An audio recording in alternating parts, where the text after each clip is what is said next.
Hello, good afternoon, everybody. Hope you had your cookie fix. Working on it. Good.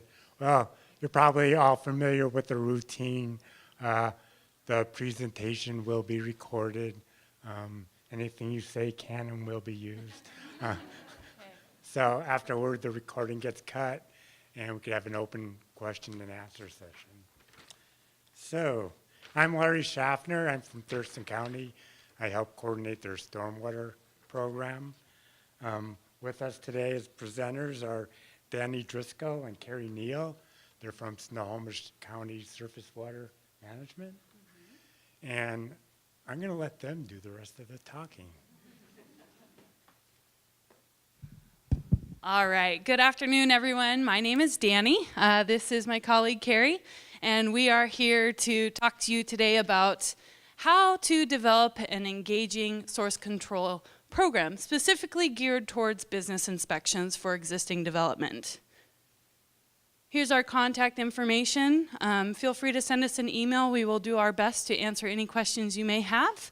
And also, please note, Kerry and I are newbies with Snohomish County, so we've been conducting business inspections for the last year. However, the Source Control Business Inspection Program has been in place and implemented and executed since 2009. So a little bit of an outline, what we're going to talk about today, some of those take-home messages. Don't worry, there's not a pop quiz at the end of the day. We're going to talk about some of those program goals, program history, some of the tools needed to go out and conduct these inspections, the inspection process. What type of information do you need to document when you're doing these types of inspections? Some of the next steps Snohomish County is looking to do, and the conclusion, those take-home messages. I know you all just had a break, and some of you might have some cookies in you, but I want you to go ahead and stand up if you're in a Phase 1 jurisdiction. All right, have a seat, thank you. Go ahead and stand up if you are in a Phase 2 jurisdiction. All right, yeah, so you guys are gonna have to start implementing this type of program. Hopefully Kerry and I can give you a lot of those resources to kind of help you get the ball rolling, right? No need to reinvent the wheel. Anyone from Department of Ecology? All right, so yeah, stand up, perfect, thank you. And I may have missed NGOs, private companies, consultants. Go ahead and stand up. All right, thank you all for attending. So, what are our program goals in this business inspection program? First, obviously, the Phase 1 permit requires that we prevent pollutants from getting into our MS4. So, it makes sense. One of our goals is to prevent pollution from getting into our MS4. The approach that we take when interacting with businesses, whether it's an owner, a frontline staff, manager, CEO, etc., is an education and outreach approach. We find this to be extremely successful, and that we always try to take this approach when getting these businesses into compliance, which leads to the next goal, best management practices. We all know what BMPs are, right? So there's different BMPs that are pertinent or relate to certain types of business activities. So our goal as business inspectors, we really want those businesses to implement those best management practices to help prevent those pollutants from getting into our MS4 or local waterways. Lastly, if we need to take the route, we will send them to enforcement to enforce our water pollution code. So some of the history. In 1995, the Phase 1 permit required authority for preventing or prohibiting discharge into the MS4. So in 1998, Snohomish County wrote a water pollution code. In 2007, the Phase 1 permit required best management practice implementation. Okay, so now the managers, the team had to go ahead and kind of rework that water pollution control code and create a revised code and manuals to help with our source control business inspection program along with other programs as well. And from 2007 to 2009, that was kind of the period that we were developing our business inventory list, kind of figuring out how we would implement this program. And in 2009 is when we executed. In 2016, we went ahead and updated our business inventory list, and I'll go into detail a little bit more about that in a few slides. And just recently, in 2018, we implemented a new database management system, right? You need to be able to track the actions that you're doing, what businesses you're seeing, in order to report that back to ecology. And of course, as we all know, it's always beneficial to kind of take a step back, take a bird's eye view, look at your system, see what's working well, what might not be working well, and how can you improve that program. So, developing a business inventory list, where do you begin? Originally, Snohomish County extracted data from the Washington Department of Commerce.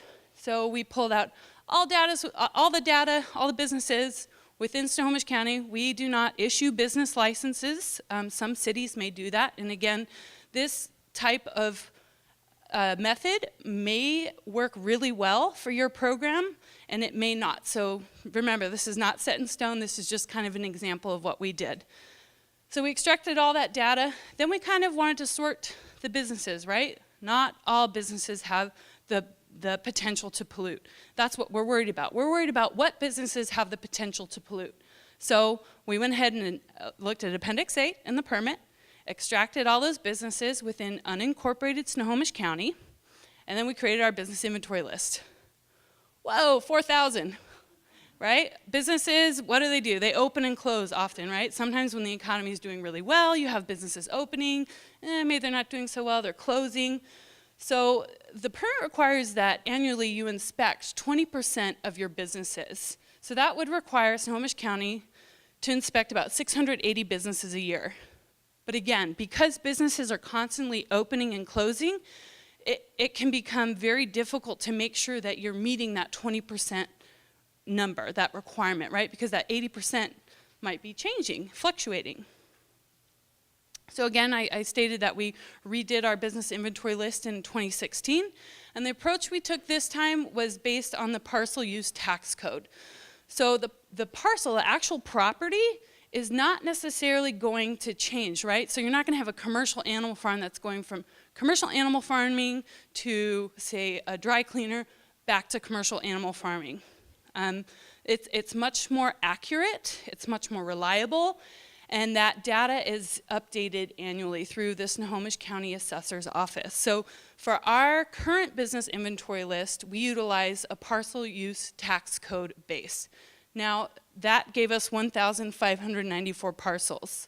The 20% requirement for the annual inspections is now 319. So parcels, right? Parcels can have multiple businesses on that one location.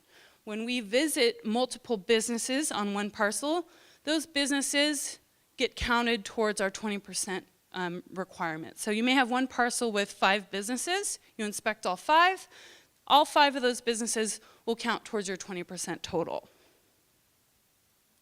This is a map of our parcels in Snohomish County. As you can see, it's scattered throughout both rural areas and urban growth areas. Here in the pink, and again, on those parcels you may have multiple businesses. Since 2009, we've inspected over 5,000 businesses. You guys will get there one day too. And I think one great thing about Snohomish County's program is, they've really established that relationship with a lot of the businesses. And so as you visit a site more and more often, you'll see that they really do want to do the right thing and implement the best management practices. So next step is filling your toolbox.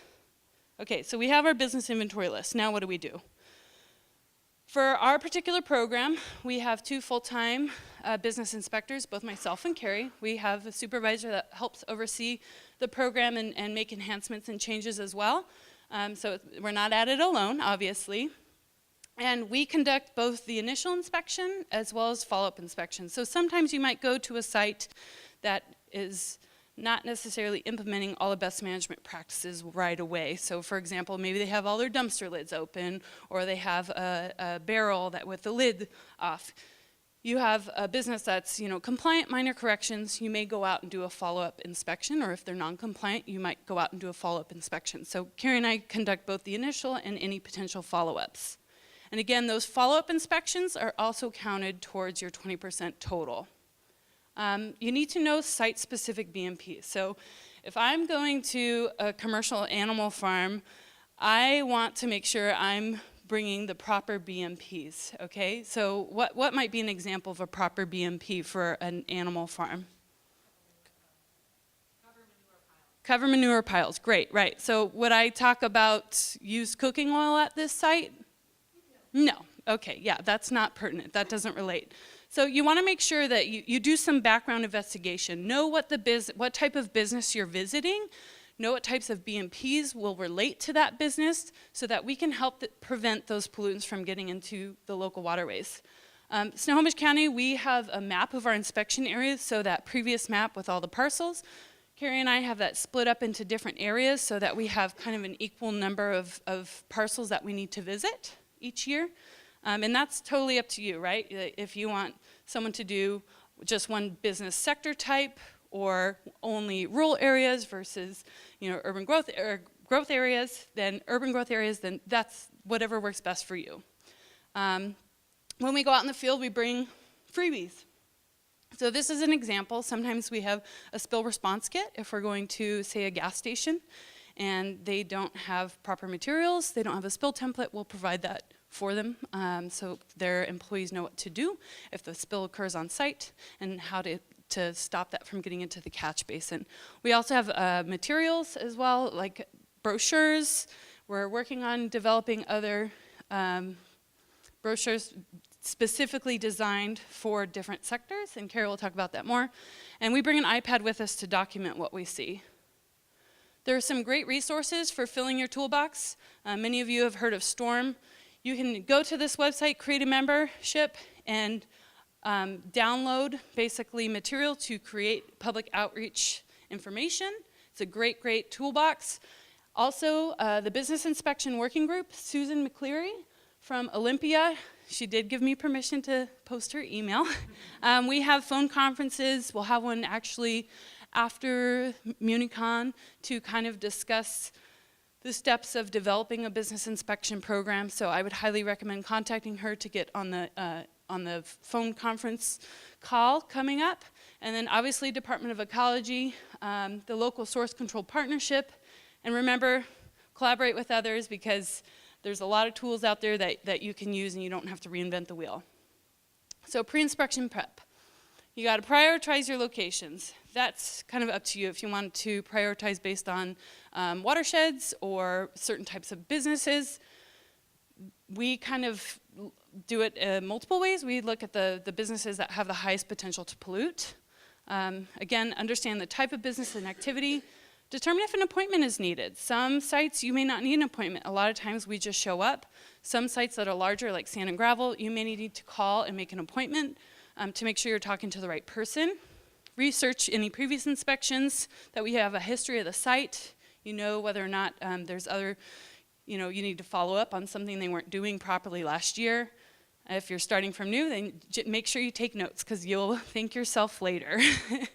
And then if you have a map of the on-site drainage, that can be really helpful. This is kind of a screenshot. We do not necessarily, actually we do not map every single private, parking lot, et cetera. But we do have some drainage facilities that are mapped that we can look at. So just a quick example here, when we did the commercial animal handling and commercial composting inspections, that was a requirement for our permit. We had some TMDL areas.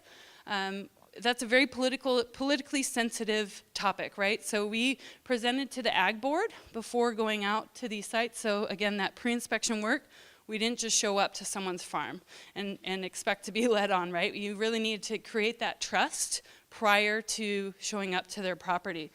And to get buy-in, right? You have a lot of resistors, you need to get buy-in. So by educating them on what the type of program is, look, you are the expert on what you're doing. We just want to provide any technical assistance to make sure that you're implementing the best management practices that are required for your site. So we pulled out the NAICS codes from the TMDL watershed list and pulled that out and then created a contact to then contact the farms and send letters to set up appointments so that we could get onto the property and work with them, and also collaborate with the Snohomish Conservation District.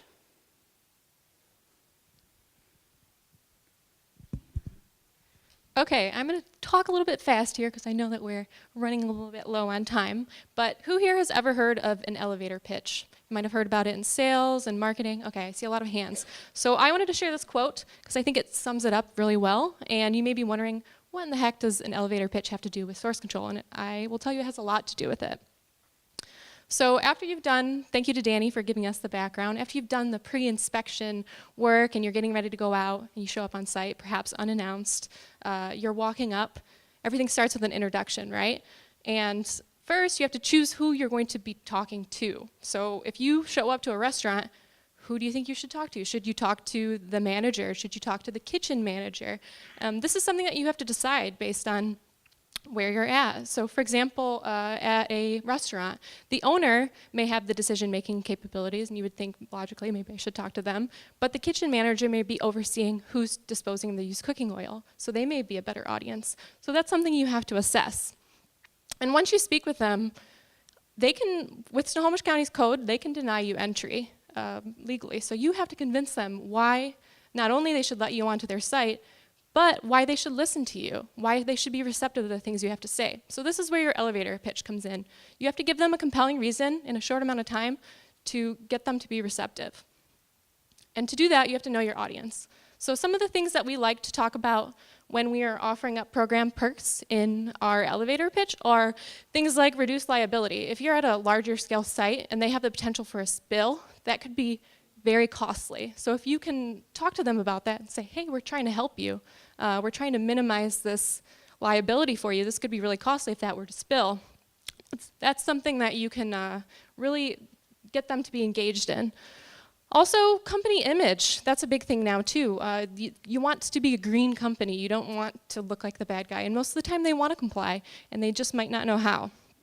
And so I'll let you read these other ones too. I won't go too far in depth. So when you actually get to the inspection and you do your elevator pitch, and hopefully they let you on site, next it's good to give them an outline of how the inspection will work. It helps kind of quell anxiety. Typically we don't like going into the unknown. So the typical outline for Snohomish County is that we do a physical walkthrough. So we'll want to see the outside of the site where they're storing things. Now note, this is not a local source control program. So we're not looking at hazardous waste inside. We're not looking to see if they're a small quantity generator. We're looking at what is going to be impacted by stormwater. Now that might be inside, and if they have a loading dock, for example, and they have fluids that are stored directly next to the door, that could potentially get outside, no berm or anything like that. So we would look at that. So after we do a physical walkthrough, we might do a little bit of paperwork review, and that's generally in the form of a spill plan or employee training records. And then throughout, we're doing question and answering, and also offering education. So if you can give them the why behind what you're asking of them, they're a lot more receptive, and when you come back for that follow-up visit, typically they're a lot more likely to have those corrections made. At the end, we do a closing summary, and we also offer a postcard that summarizes what we'd like for them to do. So we have some of these up at the front. Danny's actually going to pass them around for you to look at during our question section. So we give this to them, and then we also will follow up with a letter as well. And for something that's kind of minor, like they have the dumpster lids open that you might not necessarily send a letter for because they can close it immediately and it's corrected, you might want to summarize it with this as well. Okay, so typically what we're looking for is the best management practices that are found in our drainage manual, but are you going to carry around a binder that says, oh, there's all this, according to this code, you are out of compliance with this? That's not natural. So I like to think of it in three broad categories. First, active pollution sources. So can anyone guess what that is? So yeah, so what you'll see a lot of times is, especially on sunny days when you want to go out in the field, is people will be washing their vehicles, and you see a direct soap suds going into this was at a car wash actually. Yep, so it wasn't functioning correctly. And you might see things like used cooking oil leaks or a compactor leaking, that kind of thing. The next one is potential to pollute. So this one's a little bit less in your face. So we have a barrel. There's no clear spills coming out of it. However, a storm drain right there. So if that were to fall over to spill, it's going right into the storm drain. There's no secondary containment, there's no cover. So that's something that you'd want to talk to them about and show them that this could be a problem. And you'd want to get that corrected. And then finally, tools to address pollution, because spills are going to happen. People are not perfect, and you want to make sure that they have the tools to be able to deal with it if it happens. So things like spill kits, employee training, the availability of drip pans, even if they're going to be dumping something, having a drip pan underneath is going to limit that potential. But ultimately, we are looking for compliance with the source control BMPs that are found in Snohomish County's drainage manual, which is an equivalent to the Western Washington manual, and you guys could adopt this if you were interested. Putting a little plug. Okay, so for inspection documentation, we use Cartograph, which I know you guys have probably seen some other presentations on CityWorks and things like that, but the one that we use is Cartograph, and it's also a GIS map-based system, and ours is actually an Esri preferred partner. So we have an ArcGIS database version and the Cartograph, and we can make changes to Cartograph in the field. Our GIS folks can do it in ArcGIS, and then each night they do a nightly transfer between the two, so in the morning you come in, everything's updated. And we organize ours into parcels, and so each parcel has a component such as a business that you can add in the field on an iPad, and then at work you can go on your database or on the desktop version as well. And then it also allows you to do queries, so you can do queries for tasks that have non-compliance. So if you want to see how many non-compliant inspections you have, you can build these yourself. And this was not an out-of-the-box solution for us. We had to build in these by, our IT people had to build it for us to be able to do this function. And our entire public works uses it, so it works for roads, it works for solid waste, and so we've also adopted it. So when you're looking to record your inspection, some of the things we typically do are the basics, general info, what the business name was, who was the site contact, and then also some inspection-specific info, such as what activities were on site. When you were there, are they doing concrete work? Are they doing something like that? Because sometimes by the business name, you're not gonna know. It could be Snyder Pacific or something, and you're not gonna know what they do. Again, you wanna put in a deficient BMP list, and that we have a drop-down list that comes right out of our drainage manual, so it's pretty easy. You click, and then it can inform your letters, which is pretty nice. You wanna put down what you actually recommended. That way when you do your follow-ups or down the line, if someone looks at that entry, they know what you recommended for them to do. And it allows you to also input your follow-up actions, such as phone calls, letters, that kind of thing. Okay, and then there's also attachments as well. So for future strategies, we'd like to really focus on regional collaboration, and we all saw how many phase twos put up their hands. You guys are gonna be in this soon, in the trenches with us, and we'd love to collaborate with you. As Danny talked about before, we'd really like to develop more sector-specific outreach. Certain businesses have very different problems. You're not going to give the same brochure to a commercial animal handling facility that you would to a restaurant. It doesn't equate. So we'd like to really develop those sector-specific outreach materials. And when we do that, we'd really like to incorporate more social marketing for behavior change. And for those of you who are not familiar, it's a whole study, so I won't go too far into it, but it really is finding what motivates people to make a behavior change, taking aspects of advertising to do that. So an example would be keeping the dumpster lids closed. If you have a teenager who's working for minimum wage, it's the end of his shift, he's not gonna wanna put the dumpster lid down. But you have to find what motivates him to do that. Is it that he's afraid he's gonna get fired? I don't want to do that to someone, but to find something. And the take-home message is utilize your local resources, don't reinvent the wheel. For us, property-based inventory was more reliable. Snohomish County doesn't have business licenses, so that might be different for you. We like to use an education and outreach approach in doing our inspections and our follow-up. We find that people are more reliable in that aspect. And then also it's good to find a good database that works for you and collaborate with others, and we hope to do that. So hopefully we have enough time for questions.